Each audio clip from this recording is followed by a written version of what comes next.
বন্ধুরা, ছাদে বসে আমি আজকে অনেকগুলা তরকারি রান্না করব, রেসিপি করব। বন্ধুরা, প্রথমে আমি সিমের তরকারি রান্না করব। অনেক বড় একটা পাতিল নিয়েছি, অনেকগুলা সিম নিয়েছি, কেটে নিয়েছি, আলু কেটে নিয়েছি। বন্ধুরা, রুই মাছ দিয়ে আমি এই সবজিটা করব। বন্ধুরা দেখো, রুই মাছটাকে আমি ভেজে নিয়েছি আগেই, সেটা আমি দেখাই নাই, ক্যামেরা অফ ছিল তখন।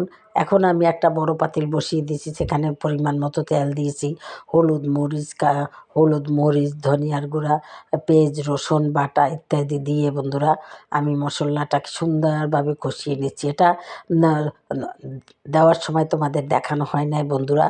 যাই হোক বন্ধুরা, তারপরও দেখো আমার আজকে রেসিপিটা। ছাদের উপরে কাঠের চুলায় আমি রান্না করতেছি, তাই তোমাদের দেখাচ্ছি বন্ধুরা। খুবই দারুণ মজার সুস্বাদু তরকারি।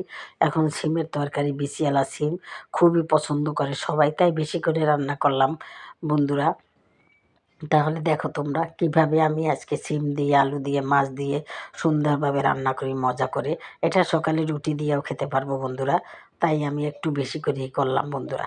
এখন মশলাটা কষানো হয়ে গেছে বন্ধুরা, এখন আমি সিমগুলো দিয়ে দিলাম। দিয়ে এখন সুন্দর করে আমি কষিয়ে নেব। দেখো বন্ধুরা, সিম যতই খাবে মুখের রুচি বাড়বে, কারণ সিম খেতে খুবই ভালো লাগে এখন শীতের দিন। সেই জন্যে সিমটা আমাদের ঘরে খুবই প্রিয়, সবাই খুব পছন্দ করে, তাই আমি সিমের রেসিপি আমি সবসময় করতে হয় বন্ধুরা। এখন দেখো বন্ধুরা, আমি কষিয়ে নিচ্ছি। দেখো দেখতে কত সুন্দর লোভনীয় হয়েছে, খেতে যে কি দারুণ হবে। খোলা জায়গায় বসে রান্না করতে একটা শান্তি আলাদা, দেখতেও সুন্দর আর রান্না করতেও একটা খুবই ভালো লাগে বন্ধুরা। এই যে কালিটা, চুলায় কালি পড়ে, সেটাও কোনো বিরক্ত মনে হয় না বন্ধুরা, এত ভালো লাগে বন্ধুরা। তাই আমি এখানে রান্না করতেছি বন্ধুরা, শখ করে। যাই হোক বন্ধুরা, এখন আমি সুন্দর করে কষিয়ে নিচ্ছি ভালো করে। কষানো হয়ে গেলে আমি পানি দেবো, পরিমাণ মতো গরম পানি দেবো। আমি একটু কুসুম গরম পানি করে রেখেছি, সেইটা দেবো। এখন আমি কিছুক্ষণের জন্য আবার ঢাকনা দিয়ে রাখলাম। এখন আবার ঢাকনাটা উল্টিয়ে আমি আবার কষাবো বন্ধুরা, কিছুক্ষণ নাড়াচাড়া করব। নাড়াচাড়া করে তারপর আমি পরিমাণ মতো পানি দেবো বন্ধুরা।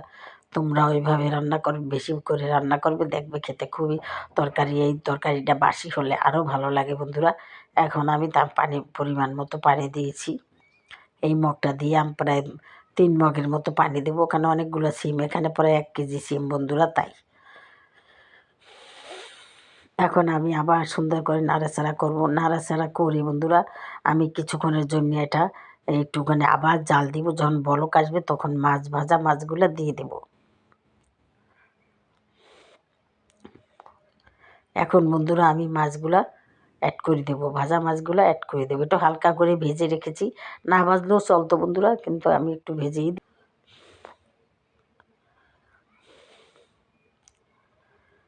তাহলে তোমরা দেখতে থাকো বন্ধুরা। তোমরা যে যেখান থেকে আমার এই ভিডিওটা দেখো না কেন, অবশ্যই একটা লাইক দিয়ে দেখবে বন্ধুরা। তোমরাই পারো আমাদেরকে এগিয়ে নিয়ে যেতে বন্ধুরা। আবার আমি সুন্দর করে নাড়াচাড়া করব, যাতে মাছগুলা ভেঙে না যায়, সেদিকেও খেয়াল করতে হবে।